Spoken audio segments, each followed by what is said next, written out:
now you've kind of had this epiphany of designing games around future advertising and like how you Yeah. can attract people. That sounds fascinating Yes. to me. I mean, is it similar? I mean, my instinct immediately goes to like when we started Color It, for instance, where there's this like we know there's an audience on Facebook that likes coloring, and Yes. so therefore I can go design these products and sell through that.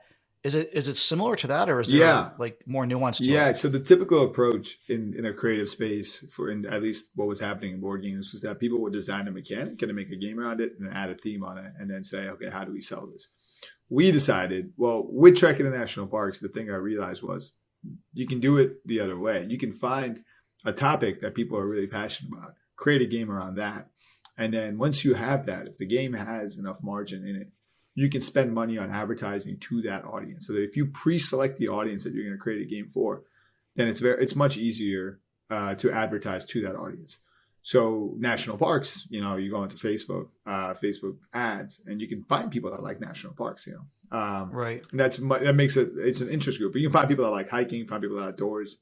Um, so And those are big interest groups too, right? It's not like we're talking about exactly, 10,000 people. These are millions of people have been to national parks and have an interest in some level of, and wish they could be at national parks more, but they have a job that keeps them from doing something like that. So it's exactly.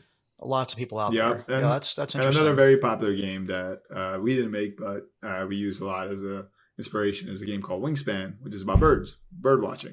Okay. That's another audience based game. The person that created that game loves, like, she was a bird watcher, so she created a game for bird watchers. So then once again, that's a very specific niche. You can create a game around that, and then advertising becomes easier. So what was like the next game, or the first game, I should say, that you began with the audience in mind? What was the concept there? Yeah, so actually we had a process for it. So we did trekking through history. We did trekking the national parks, and then we did trekking the world because we knew that world travel was another niche that we could advertise Mm, to heavily, right? okay. So we put it on Kickstarter. And now this is the process by which we made a game for our current customers. When we were on Kickstarter, we asked our audience for game ideas while we were on Kickstarter. We said we had 6,600 backers. We asked them for game ideas. They gave us a whole list. The most popular one was Trekking the Cosmos space game. And then some other ones popular. One person said Trekking Through History. After we asked for suggestions, we also came up with our own list.